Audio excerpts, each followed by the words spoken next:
All right. Okay, we're recording. What's up, everyone? Happy Tuesday night. I know it's a weird night for us to be doing a team call, but I'm so pumped to see your beautiful faces on, and I love that you prioritized your business tonight, and I hope that I can bring the energy and excitement and joy into your business because I know full well, having been someone who has been through a multi-year fourth quarter craziness, that it can be very easy to let defeat or distraction overcome you in your business. And the fact that you showed up to this team call tonight or you're listening to this recording means that you've committed to your dreams and your goals. Even if you may not know how to get there yet, or maybe you've had some setbacks, that you're committed to figuring it out, and that's why you're here. And I just want you to be so proud of yourself, because that plugging into community is something that will really be a life-giving energy source for your business, for that motivation to keep going. And when you lean into the support that we can provide to you, you're going to see that magic, that fire that comes into your business, that breathes life into you, that helps you be a better coach. So I'm not really going to go over announcements tonight. If you're on the team call or the Power Hour yesterday, you heard those. Then a couple to note quickly is we have BarBlend customer launch coming up on the 16th. Make sure that you're pumping that info page with stuff. So if you have a favorite move from your workout and you did BarBlend, put it in that info page. If you have somebody who got signed up with a BarBlend package, drop that in the info page so we can keep the energy alive in there. We've got 6 days until launch on that one. If you guys did not see that, well, I'll talk about that in a second. January, we have our super weekend. So if you are local to Thomasville, North Carolina, we are having our super Saturday at my church. And it's going to be an amazing event, but what's even better is that afterwards we're going to go out to eat together. We're going to go do some kind of fun team building thing. So it's going to be just a really fun team day. If you are not local, then I encourage you to go into your back office and go to events and then figure out where a Super Saturday is close to you, and figure out what's going on near you. So those are the two main things that I want to talk about tonight. So I want to talk about recovering from a missed goal. If you have ever had a goal in your business that you have missed, you know the pain and the misery and the struggle that comes after that missed goal, and that is a defining moment in your business. And if you've never had a goal that you've missed yet, I want you to think about these tips in a way that at some point in your business, you're going to miss a goal. And I don't say that to be negative. I say that just to say, like, that's just the reality of life. That's the reality of this industry. And that's actually something that can be used to have some really beautiful, powerful moments in your business. And so we're going to talk about how to recover from a missed goal. And so for the first off, the reason I chose this topic is twofold. Number one, at the end of the year is when people start to internalize that they are a failure as coaches. So they start to say, oh, well, people are saying no to me more often, so that must mean there's something wrong with me. Or they might say, oh, I was working so hard to this goal and this didn't happen. That must mean that I'm not cut out to be a good coach. Both of those are lies, and that's something that you believe about yourself, and when we start working on that, things get better from a mindset perspective. So that's number one. Number two is, so we as a team actually missed a team goal this year, and it's one that we've been working on for several years, and I have, as the leader of this team, I'm constantly evolving and figuring out how to better serve you, how to become better myself, and to figure out what holds us back. And there's some things that I really learned this year, and it has been a really beautiful year. And had I allowed that missed goal to steal any of the joy of what we've accomplished as a team, like, that's such an injustice to Restoration Nation. And so I want to kind of share with you how I've navigated that, and also how I'm choosing to celebrate through that, and also not allowing complacency to set in as we head into 2020. So there are 4 steps that I've kind of analyzed when it comes to looking at your goals and figuring out what has happened and what maybe went wrong or what you could have done differently. And here are 4 things that I think will be beneficial to you. So number one is, how do you overcome defeat from a missed goal? For your first step is you want to analyze your original goal. Why did you set that goal? Why did it matter to you? So for example, for me, when I set out this year, we did this whole vision casting call in January of this year, which a lot of you were not around for. Most of you have come on since then. But we did this whole vision casting call, and I cast vision to our team for the year. And you're going to see what that vision was, because I actually have it in this presentation. But I didn't have a clear connection on why I set that goal. Like, I didn't really at that time understand why it mattered to me. And it's very easy in this kind of business to get distracted by the titles, to get distracted by the recognition, which is all great. Like, there's nothing wrong with that. But it can also be easy to get sucked into comparison when you're focusing on that. So when you analyze your original goal, did you set it solely to get recognized? Did you set it solely to, what was your reasoning for setting that goal, and why does it matter to you? So you're looking at that original goal and looking at those two things. Was it a SMART goal? And by SMART, here's the definition of that. Was it specific? Was it measurable? Was it attainable, realistic, and time-based? So when you're looking at setting goals, that's kind of the standard by which you're going to set your business goals. And I mean, honestly, any goal in your life, you're going to want to measure it against that. So SMART, specific, measurable, attainable, realistic, and time-based. So let me see. Here were our 2019 team goals. This was part of my team call back in January. This is what I had kind of cast vision for our team. And I cast vision, and then I didn't know what to do after that.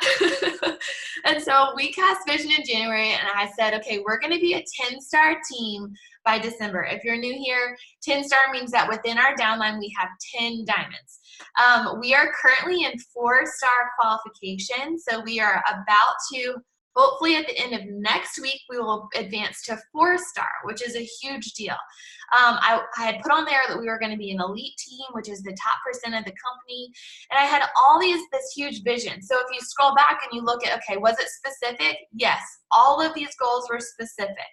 Was it measurable? Absolutely. Down to the number of emeralds, the number of diamonds. I could measure success by these goals. Was it attainable? Yes. Yes and no. We'll talk about that in a second. Was it realistic? Yes and no. We'll talk about that in a second. And then was it time-based? So yes, it was time-based because I had 2019 as our vision, but I went wrong where I didn't put a time frame for some of these other goals more than just 2019. It needed to be like, okay, by April we hit this, by July we hit this. So these were our 2019 team goals. And so I thought I had on here. Okay, so if we look at these goals, I want to talk about the things that we did accomplish. So we may not have hit our overall big rank goal, but instead of being an elite team, we're a premier team. I talked about that in our team page. So we may not have hit elite, but we did hit premier for the first time ever in Restoration Nation. That is a huge deal, you guys. Like, you don't even know how big of a deal that is. And that is a testament to our team and the culture and energy that we've created. We may not have had 20 new emeralds, but we did have, I actually had that farther down in the presentation, so we'll go over that. But we have accomplished a lot of these things. We had a fall retreat, which was absolutely amazing for us. We have had a lot of coaches attend our Super Saturday events. So there's been a lot of things about 2019 that have gone really well. And so if you look at the SMART goal definition, it didn't necessarily hit all of those attainable and realistic goals because I don't know how to lead a 10-star team. You know what I do know how to do? I know how to lead a 4-star team, and we're going to grow to where I'll figure out how to lead a 10-star team. And that's okay. So step 2 is you're going to take time to recognize success. And this stems from my corporate mentor. For those of you who are at the fall retreat, you got to know Kyle, and he did our guest speaker call at the retreat, and he is my corporate mentor. And he told me, because he's helped me get to this point where I can help lead you guys. And he was asking me how we were doing with Elite, and I shared with him, I was like, I don't think we're going to hit this year, but we've definitely got Premier locked in. And he was like, and he said, are you okay? And I was like, I said, I think I'm fine. I said, in January, ask, just don't let me sulk. Like in January, make sure that my mindset's right. And he said, Rachel, You need to stop and look at what you've accomplished as a team, what Restoration Nation has accomplished as a team in 2019. I took a step back and I said, holy freaking cow, he is so right. What have we accomplished? So we're going to talk about what we have accomplished, and how we're not going to allow the defeat of that goal to overcome that. So when you're taking time to recognize the success that you have seen in your business, you're choosing that you're not going to dwell on the negative, and you're not going to be blind to what you have accomplished in your business. So what changes did you see? What did you learn? Are you rooted in positivity, or are you soaking in your own regrets? And this is your moment. When you're at this point where you've missed a goal, you have a moment where you get to decide, and it's literally two paths. You get to decide if you're going to go down the path of negativity and regrets, or you're going to decide, okay, this didn't pan out like I thought, but you know what? I'm going to regroup. I'm going to learn from this, and I'm going to become better because of this. And those are your two choices. And that's that kind of fork in the road when you miss a goal. And you have to take the time to choose positivity, and recognizing your own success in that moment is a crucial part of that. So I want to show you how you do that. So this is our 2018 year in review. So this time last year, this is what we were celebrating. So in 2018, we had one coach rank advanced to diamond. In 2019, we had 4. In 2018, we had 5 new coaches ranked to Emerald. In 2019, we had 13 new Emeralds within our downline. Okay, this was mind-blowing. I didn't even realize that it was this big. So in 2018, our team grew by 20 people. In 2019, we grew by 220 people. Okay, so here's the thing. In 2018, I had the goal of elite for us as well. And the December of this time last year, when we missed that goal another year, I could have said, well, dang, I just suck as a leader. It must be me. I'm not good enough. I can't help people be successful. There's something wrong with me. And that would have determined the course of not just my business, but you guys. You guys that are on this call right now would not be coaches if I had allowed December of last year to defeat me and not bring us to this place. We grew by 220 people, 220 team members in 2019. Can you believe that? We blew our 2018 numbers out of the water. In 2018, we had a goal of hitting Premier, and we missed it.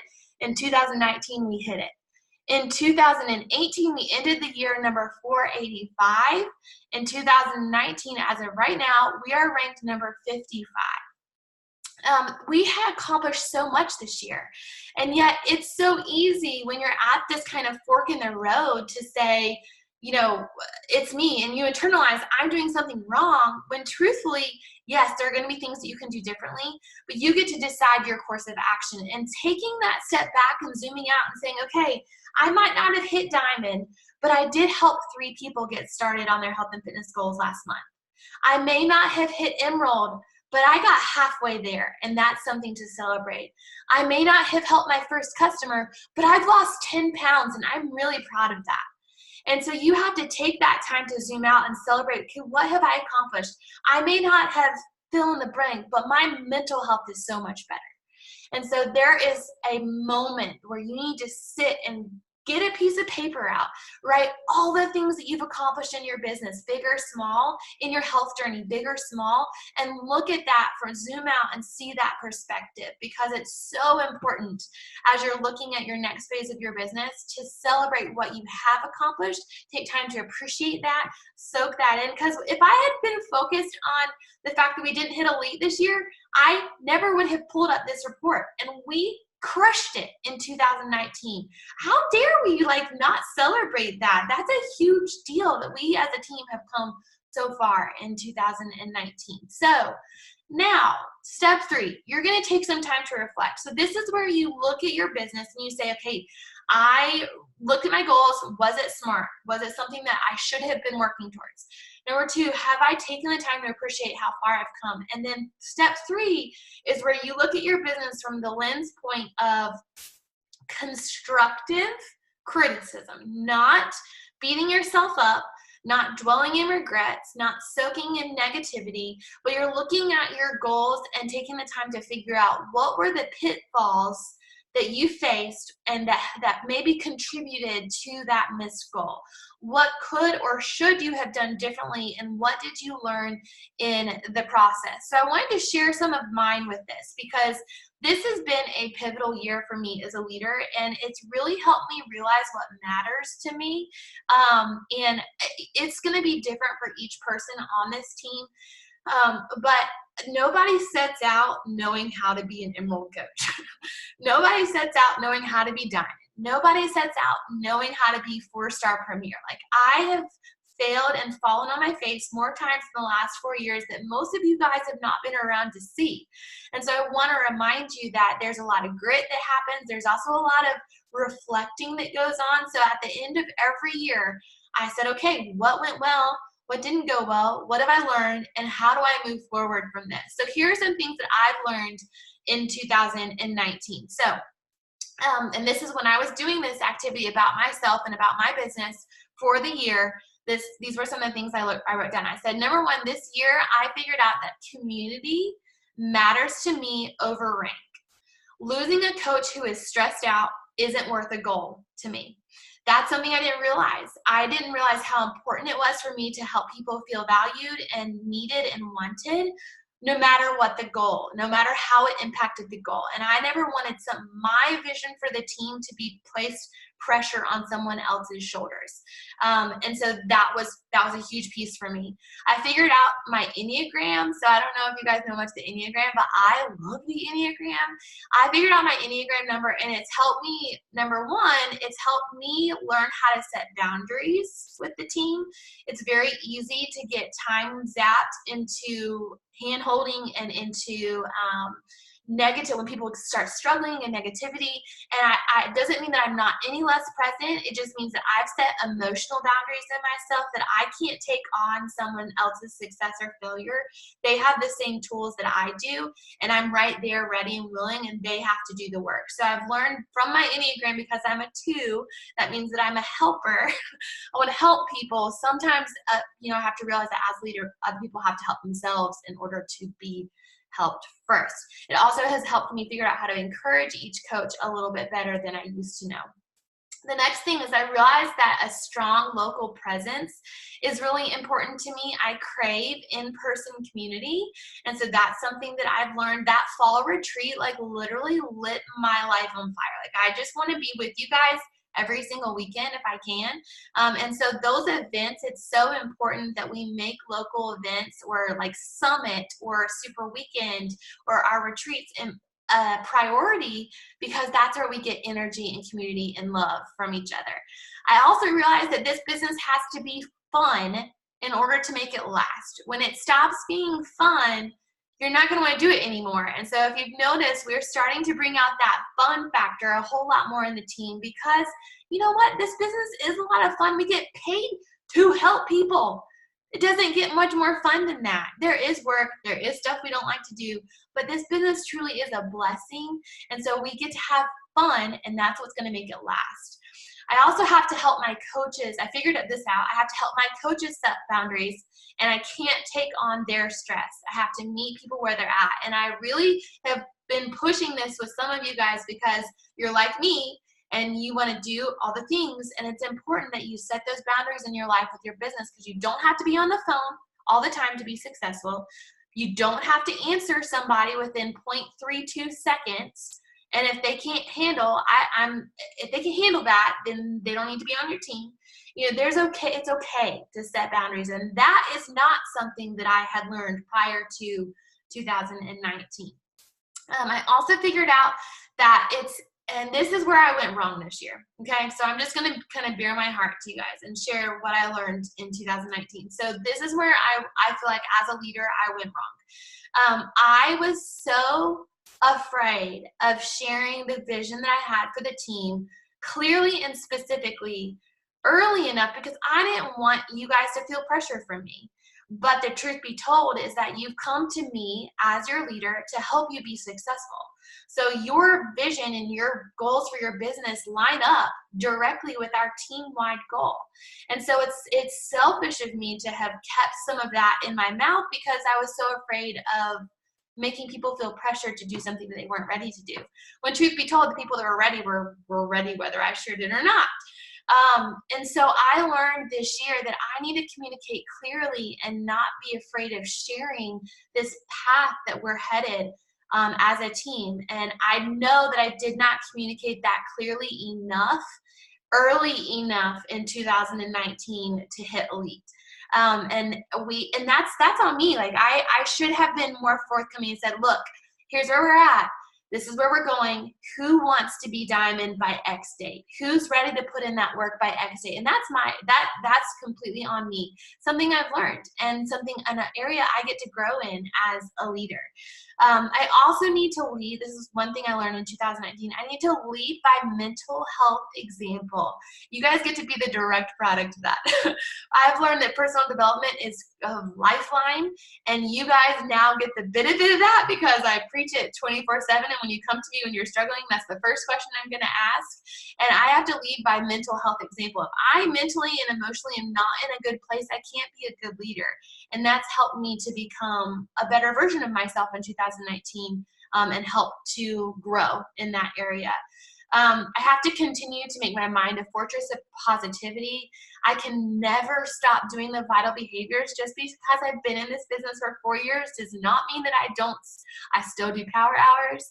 I still do the vital behaviors. None of that changes 4 years in. And if you ask any top coach, it's still the same. That's what's cool about this business. There's no magic sauce. It's you do what other successful coaches do, which is the vital behaviors and power hours, and you're going to be successful if you stick with it for the long term.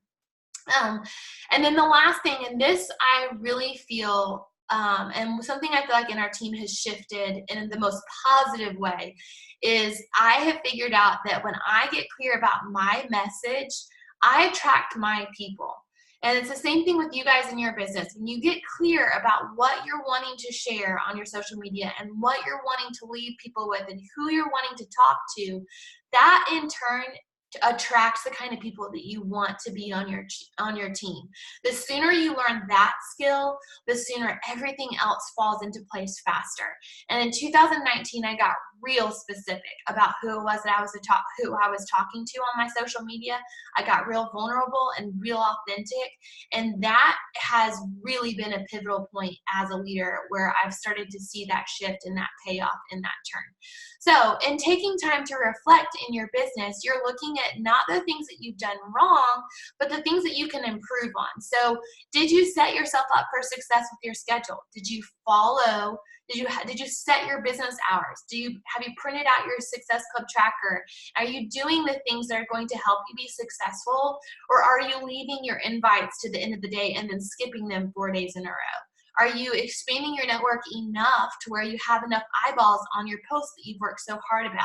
Look at the areas of your business where you could have improved or will improve going forward from the lens point of constructive. So not, oh my gosh, I suck. I only did 2 power hours a week for the last 3 months. No, you did 2 power hours a week and that's awesome. Now, going forward, you're going to do 5 for the rest of December. And you're going to commit to that because you have goals that you want to accomplish. So step 4, we're going to set, and I think I'm going to do a whole vision goal setting call before the end of the year.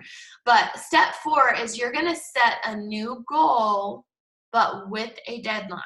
It doesn't necessarily mean that it has to be a different goal. Like if your goal is diamond, you need to set a new goal with a new deadline.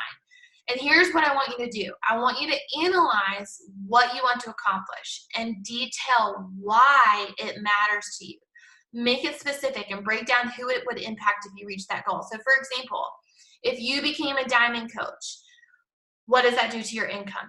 How much are you wanting to make? And why does that matter to your family? What will it feel like to have an extra $100 in your pocket to give you some financial relief?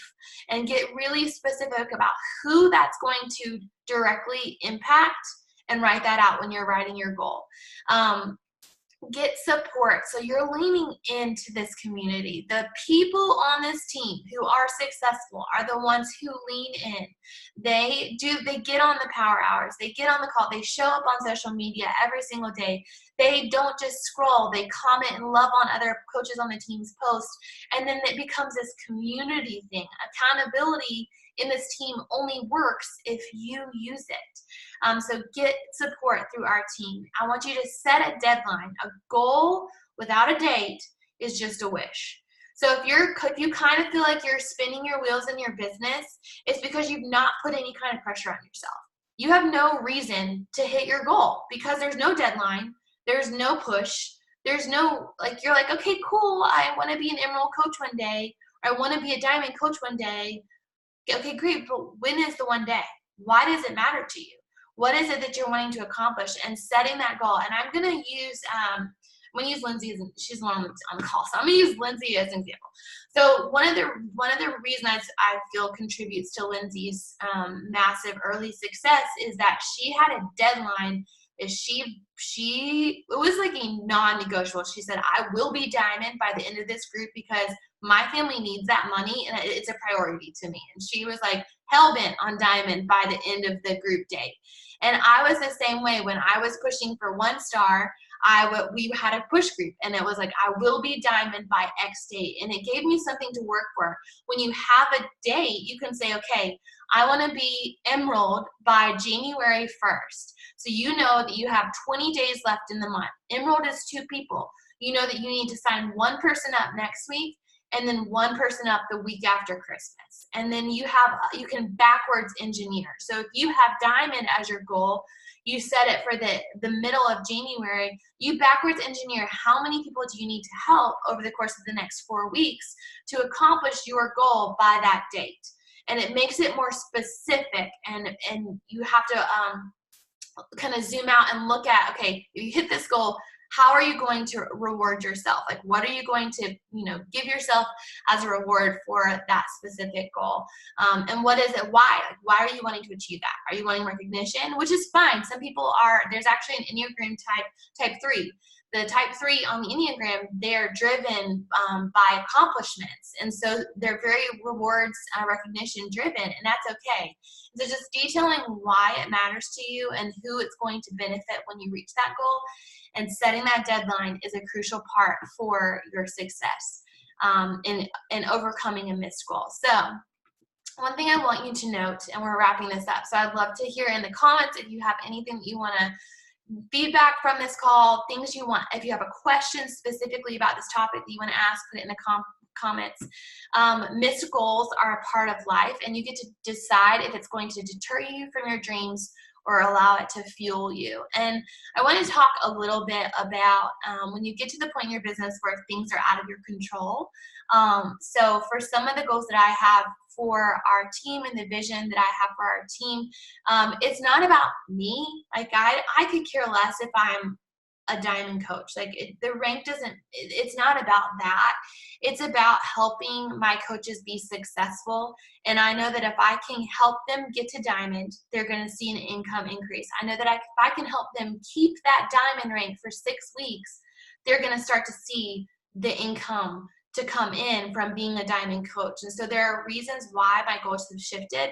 At some point, you get to a point in your business where some of your goals, you don't have a lot of control over because it relies on other people working. And here's what I will say to that. You may not ever be able to control anybody else or anybody else's actions, but you can control your own actions. You can control the number of people that you talk to, and you can control what your mindset is throughout the process.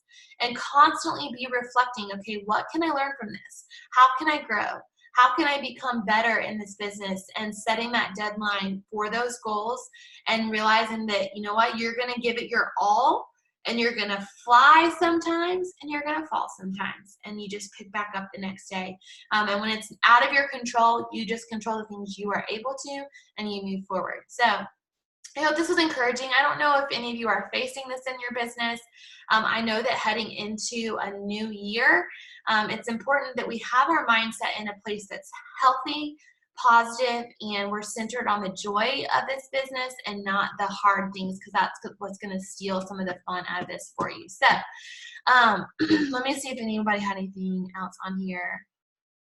Tori said, I've got my social media posts down, and I'm showing up every day in some way on my social media. And if I haven't had time to do anything else, I've been building connections. I love that. Tori, I will say you have come so far in your posting. You are really tapping into your story, and I am so proud of you for all that you're learning on your social media. Like, you're really doing a great job. Okay, so anybody have any questions they want to go over? I always ask, is this helpful? Did you lie? Was that like good? Okay. My goal for you guys is I want you to get clear on what you want to accomplish. I want you to get clear on why, and then you need to set that deadline and backwards engineer your goal. And your goal should scare you. If being a 2-star diamond coach by Summit scares you, it probably should. If being a diamond coach by mid-January scares you, it probably should. If being an emerald coach by the end of the year scares you, it probably should. Your goals should have a little bit of scare to them. In this mentorship program we're running in January called the Achievers Club, some of those girls in there are pushing me to set 15-star by Summit. And I thought, you know what, I'm not capable of that. You know what? That's a mindset. I get to decide what I believe about myself as a leader, and I'm not going to let my fears about my leadership skills be what hold our team back from being successful. And so you're constantly evolving in this business. And so just stay rooted in positivity, get that deadline on your goals, pick yourself back up if you miss it, and set a new deadline and keep on going. So it was a nice short call tonight. Next week we will have our calls. We do have our coach sneak peek on Thursday. So make sure that you're talking about that. You're inviting to that. That webinar will happen on Thursday night at 8:30. So I love you guys. I'm so excited about everything that's going to happen in 2020. It's going to be an amazing year for us, even better than 2019. And I'm so glad that we get to do it together. So I'll talk to y'all next week. Bye.